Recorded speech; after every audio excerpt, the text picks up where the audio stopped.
bring in one of the country's most distinguished public servants right now. He has served 10 terms in the U.S. House of Representatives, was the White House Chief of Staff under President Clinton, and most recently served as the U.S. Defense Secretary after a 2-year run as the Director of the Central Intelligence Agency, CIA. I'm pleased to welcome back to the program Secretary Leon Panetta. Secretary, good to see you. Maria, nice to be with you. Thank you so much for joining us. I want to start with this Iran deal because we know that Iran has started testing these missiles. That was a specific requirement that it was not to have any activity in that regard when we signed this nuclear deal.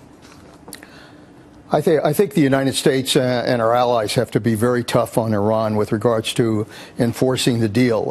If Iran keeps prodding and trying to test whether we're serious on the deal, this is a moment where we have to show resolve, and we have to show that we're not going to simply stand back and allow them to violate the terms of the agreement. How do you do that? I mean, what is the practical response?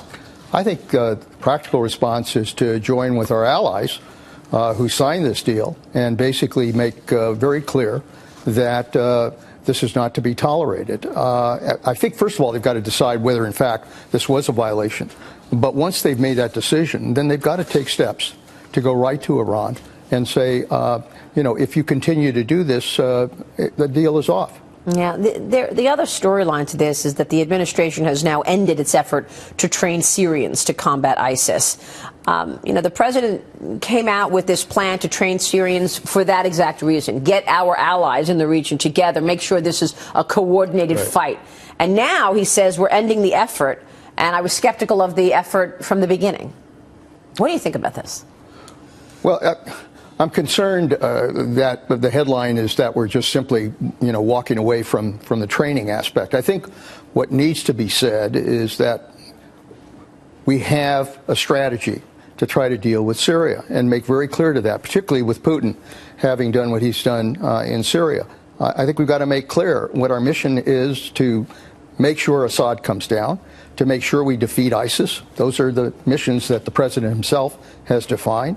I think we've got to arm the Kurds. We've got to continue to try to arm those forces that are confronting Assad. We should provide a safe zone.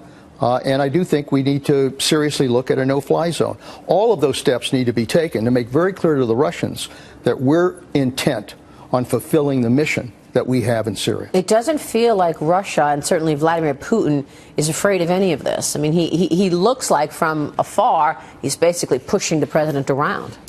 He inserted Russia in this fight in Syria all himself. Look, there's no question that Putin, is trying to take advantage of the situation. He was able to push himself into the Ukraine. He's now trying to push himself into Syria.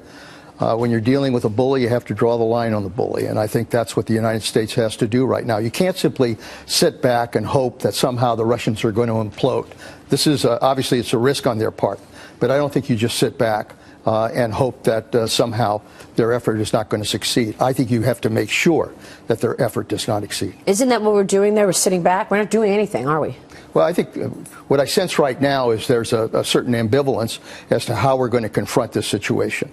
And I think what the president has to do is come forward with a very clear message as to what we're going to do in order to make sure that we fulfill our mission, regardless of what the Russians do. Give me your broad assessment of the foreign policy strategy that the U.S. has undertaken. I mean, a lot of people call it leading from behind. Is that the way you would characterize it?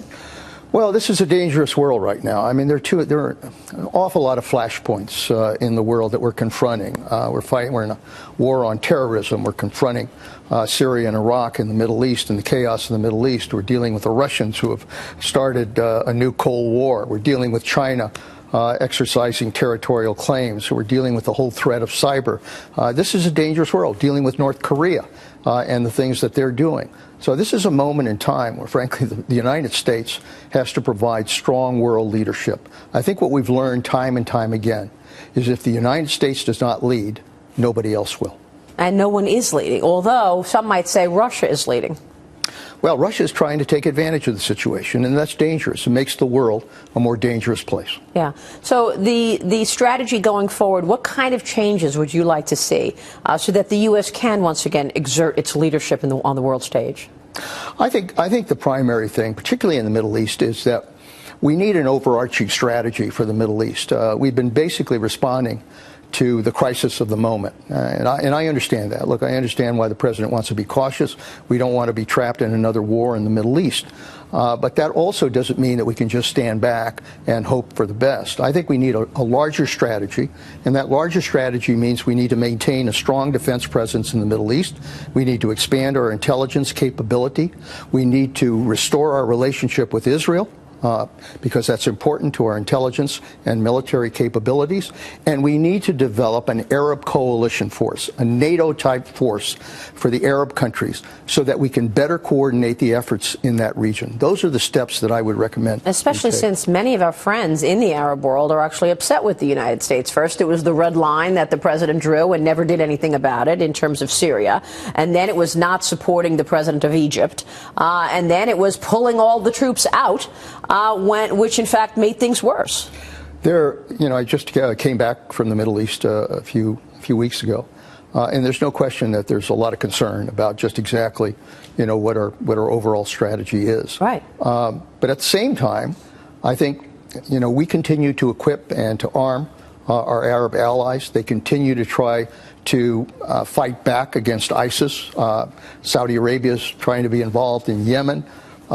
We've got problems in Libya. We've got problems in Syria. We have problems in Iraq. They're concerned about Iran's influence in the region. This is a moment in time where I really do think we ought to put together a strong coalition of forces. They're ready for that. They want our leadership in that. We could form a joint command center to try to coordinate the efforts so that we can confront terrorism and we can confront the influence of Iran. Those are the steps that need to be taken. No, the question I always ask is, why aren't we doing it? So, we talk about that. We've had this conversation before.